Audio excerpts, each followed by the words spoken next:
Are you a thoughtful leader? Maybe you are. Maybe you think you are. Let's find out. I'm Mindy Gibbins-Klein. I'm author of The Thoughtful Leader and host of the Thoughtful Leader podcast. Thoughtful leadership is all about thought leadership that goes above and beyond. Thought leadership that is truly new and original, exciting, disruptive, maybe even groundbreaking. Because let's face it, we need to raise the bar. My guests and I are absolutely obsessed with finding truly original thought leadership, and I'm going to bring you so many exciting ideas and opportunities, things for you to think about, and chances for you to push your thinking that you'll be very glad you tuned in. So thanks so much for checking out Thoughtful Leadership and the Thoughtful Leader podcast. I look forward to connecting with you very, very soon. Welcome to the show. So today I'm talking about whether we can learn to care. And if you care enough to listen to this episode, then you will understand by the end of it that yes, you can learn to care. So I've already told you the punchline. If you'd like to understand how I arrived at that thought, then keep listening. I'll keep this to less than half an hour as usual. But I just thought it was important because I talk about caring quite a lot. But the thought occurred to me that you need to care enough to want to learn to care. Do you see what I mean? Sounds like a tautological argument. But you do actually have to have the intention. So intention is a fun word. When you intend to do something, it doesn't mean that it always works out, right? It doesn't mean that every single thing you intend to do, you do. You know this as well as I do. You know, I intend to eat very well and have almost a perfect diet every week. And yeah, I do very well, but the odd slip up, if you want to call it that, is not what I intended, or is it? Because we have competing intentions. So I'm going to talk about that as well. What are your intentions? I sound like somebody's dad from the Victorian age. What are your intentions? What I mean by that is, are you aware of the important things that you are intending for yourself, for your life, for your business? Awareness is the first step, as I've said a few times. Your intentions will create the direction for your work, for your success. This is really where it starts. Some people are not aware of their intentions, but they still have them. Do you know what I mean?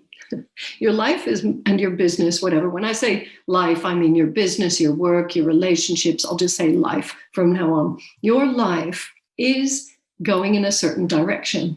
Whatever that direction is, it is probably based on something that you intended, either consciously or unconsciously.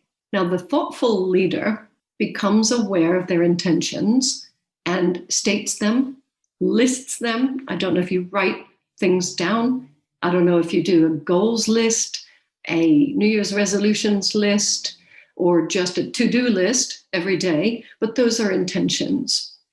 So they may be in your head or they may be written down. It doesn't matter if you haven't written them down, but I've found that bringing things into your consciousness through more than one of the senses is actually really helpful. And I'm sure there are neurological reasons and, physiological reasons why you may want to do this. But what I found is that the act of writing it down is really cool, so you won't forget. And as you get older, you may have a belief that you need to write things down so you don't forget stuff. I don't particularly have that belief, but I've heard it a lot. And then when you look at that list, your eyes are seeing it. And if it's on a piece of paper or even a device, if you're holding that device, if you're scrolling, your body, your kinesthetic is involved. If you read it out loud, and this is the point about affirmations, mantras, this is why people state things out loud. So you can read your own lists of intentions or goals, or even your to-do list, read it out loud, and your hearing will hear it. Your brain will hear it. So then you get more senses involved. You're looking, you're seeing it, you're hearing it. And I guess you can bring in taste and smell if you like. Maybe spray your favorite cologne or perfume and then read it out loud. I've talked about touch. Have I missed anything? No, I don't think so. Oh, taste. I'll leave that up to you. You could be eating something or drinking a coffee or something else when you're reading it, but I don't know if you need to bring them all in. You get the idea, right? So becoming aware, capturing your intentions, and then looking at them, reflecting, bringing them into your consciousness, reading and internalizing them and reinforcing them, because that's really what it's about. So I've said intention is the first step, but it's not just the first step, because if you're thinking about and reinforcing your intentions on a daily basis or even multiple times a day, then it's there. It's just part of you.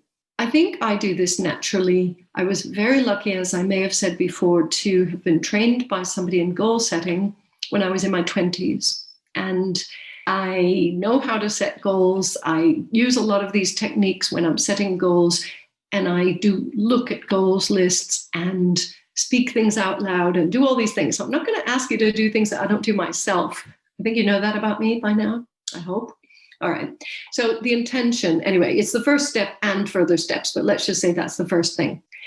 Have a look, consider your list and see if learning to care more or being better at caring, I'm going to call it a skill, being better at caring, is that on your list? Do you want it on your list? And if so, why? This is the first thing, because you've got plenty of opportunity to work on this skill. I already gave you the answer. Can you learn to care? Yes. Can you learn to care more? Yes, absolutely. And just like any skill, it may need practice. So how are you going to practice? There are some obvious answers. Number one, catch yourself doing it right. Just like we talk about catch other people doing it right, doing whatever they do. Can you catch yourself when you've done a good job at caring? I know this is all sounding very strange and possibly counterintuitive. You think caring should be a natural response. It should be a behavior that doesn't need to be learned. And I'm saying, yes, and you can actually get better at it. We do know how to care. Just as animals, we know how to care. I'll talk about in a few minutes when it becomes challenging. Let's just talk about catching yourself, doing a good job, and reinforcing that. Reward yourself, acknowledge and celebrate that, because that is a wonderful thing. In addition to you closed a deal, or you wrote an email that you're quite proud of, or you did something for work, or you cooked a nice dinner. Actually, all of those things could have to do with caring. But is there something that was just a caring? Just reaching out to somebody, making a phone call. Give yourself a pat on the back for doing that. Is there something else that you can find that you did that you're proud of yourself because you made sure to show that you cared? Then that becomes a habit. We all have habits, as you know, we all have habits. So creating the caring habit, that is what we're talking about. Catch yourself doing it well. Maybe if you journal, write it down. If you do gratitude in the morning or in the evening, lists of things you're grateful for, add it to your list. If you are grateful for being caring, showing caring, being a caring person. Okay, so sometimes this is challenging when we're busy. When we're busy. I once did a training, it was a leadership training course in a corporate environment, and it was more than 20 years ago. So let me just frame it that way. And I was employed, and my boss was there, and my colleagues were there. So you could say that I was interested in making a good impression. You could say that I was. However, I threw myself into the exercise on this particular day, And then when we got to the end of the exercise, the trainer, in his infinite wisdom, divided people up into those who put people first and those who put task first in that exercise. And I was in the group who allegedly put the task first. We were given a task. It really hit home. And the reason why I still remember it more than 20 years later is I didn't want to be that person. I wanted to be the person who put people first. I was upset. I was annoyed. I was embarrassed. I really didn't feel like concentrating for the rest of the day. I felt like leaving the room. I'm not sure it was the right thing for the trainer to do, splitting people up into those groups or making it public which ones put the task first, but that's how they chose to do it. However, as someone who's interested in continuous learning and improvement, I don't mind talking about that and thinking about it even today. I cannot change what happened. Did it make me aware? Absolutely. I think over the past 20 years, I have been aware and it has shaped my thinking, my behavior, my work. It's part of what went into the pot. How about you? When you have a task to do in that kind of environment, there was a deadline, there was a timeline and pressure. Do you go to the task and, I'm not going to say forget about the people involved, but perhaps that's secondary. Perhaps you do that. Perhaps you sometimes do that. You probably don't always do that. That's just something to think about, right? As a thoughtful leader, this is your chance to reflect. And just me bringing this up, somebody else's exercise from 20 years ago and my reflections on it, this could be the catalyst for you to become aware and possibly change your attitude, your behavior, or anything else.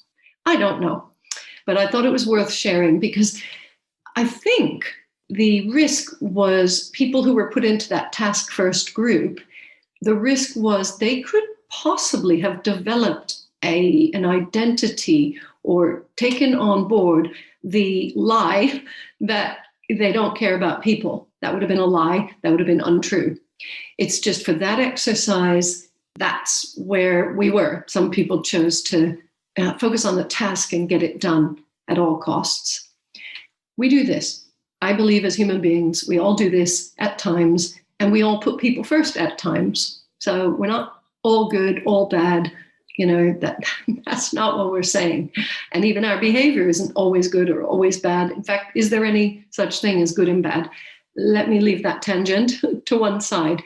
I'm talking about when you're busy.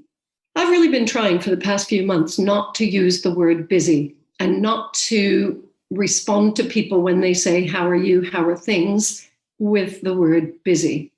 It's not a helpful word for me. I don't know if you want to borrow this philosophy, please do. With everything I say, I'm always happy to share and I'll explain what has happened. If I stop saying it, and of course my ears stop hearing it, I can focus on other beliefs, other language, other interesting ways to look at my life and my work. So one of the expressions that we use here is so much time, so little to do. It's the opposite of what you might have heard before. I'll say it once, but it's not something I believe. So little time, so much to do, OMG. No, so much time. We all have so much time. It's just a different way of looking at things. But the B word is usually not going to make you feel better. It doesn't stand for better in this case. A busy bee is, great, collecting their nectar from the flowers, but do you need to be one? And if you reflect and you look and think, gosh, when I get into that state, I don't feel like calling somebody who I know will keep me on the phone for an hour. When I'll get everything done and then I will ... prepare a nice meal for my partner. Then I will do whatever it is. If you find yourself in that state, and certainly if you find yourself every single day getting into that mode and postponing the caring, I know it sounds harsh, doesn't it? Are you postponing your caring? because you are capable of putting people first or slotting in a few caring behaviors. You are capable of doing this. So here's what I do in the morning, because no matter how many things I have going on, before I get stuck into my to-do list, emails, all the other places where people are asking me to do something or give an answer, before I do that, I do a bit of reflecting, caring, gratitude. I do think about people who I need to reach out to. When I go on Facebook, this sounds so silly, I do go on Facebook when I'm ready, and I have the birthday reminders on, and I write about this in The Thoughtful Leader. I have the birthdays on because it helps me and because I can't memorize thousands of friends' birthdays. And that is one of the first things I do. Not every day, almost every day, I make sure I do the birthday greetings. I do personal ones. I put a message. I think about that person and I send it out into the ether with love. It does not take a long time to do that. I think on an average day, I have 3 to 5 birthdays. There might be 10. Maybe I spend 1 minute on each. This is not a lot of time. It's important to me. And birthday is just one example. But people have one birthday a year, and we should be grateful for those birthdays because it means that we're still living and breathing. So I like to recognize birthdays. Hey, well done. You're here for another, go around the sun. I also enjoy celebrating other achievements, whether LinkedIn or Facebook or other apps let me know this person has achieved X, Y, Z. I like to say congratulations. And again, think of a nice post that I can give them, a nice photo from my phone or something like that. Just to put that thought in. 1 minute per person. Do you get where I'm coming from? Could you slot in your, I'll say the word, in your busy day, 1 minute per person to give each person a caring moment? I don't have the answer. Only you have the answer. I believe you can, but I'm asking you, could you? So these are some things that can work, and we can begin to turn them into habits, as I was saying. I will talk about one more challenge. And I know you have thought about this, and the minute I say it, you're going to say, oh, yes, this is my big challenge. Can you be caring when somebody else doesn't deserve it? When somebody is mean, cruel, disrespectful, when somebody is challenging, when they're a difficult person. So first of all, let me say that I don't really like the phrase difficult person because I don't like labeling the person. You may have heard this before. You may have read it. You may have thought it. It's not that the person is difficult. It's just the way they're behaving is unresourceful, not helpful, not nice. It's their behavior. So that's a reminder about that. But you know what I mean when I say difficult person. The person who you really don't feel like caring about. Well, you're not Mother Teresa, I don't think. I don't know you the way I know myself, but so I'll just talk about myself. I find it challenging to care about people when they behave in a certain way. However, every time that I've done even something small in that instance, even something that might seem so minor, like just closing my eyes and sending them love, even when I've done that, it's helped me feel better and stronger and more positive. So what is the value of that? And hopefully you're asking yourself, if you have a caring moment when you don't feel like it, what is the benefit to you and everybody else when you do that? Wow, that's something to think about, because you holding on to resentments, anger, just bad feeling, or even neutral feeling, but kind of dismissing someone else because they don't deserve your love and caring, that's not always helpful to you. When you manage to get past that, when you do something as small as just having a nice thought about them, because there must be something nice about them, it creates those endorphins for you. And then, if you didn't realize, that helps you be more productive, more creative, more positive, and your energy level goes up. Your positive energy that you can share with others goes up. What is that worth? Only you can say. All I know is I am aiming to do this every day. And the more challenging it is, the more challenging the person who I bring to mind, the more beneficial it is when I think about them, or the next step is doing something about it. So now I will share with you something a little bit embarrassing. I held on to resentment in a professional sense for an individual. I won't name them. That's not the appropriate here. I held on to this for about a year and a half.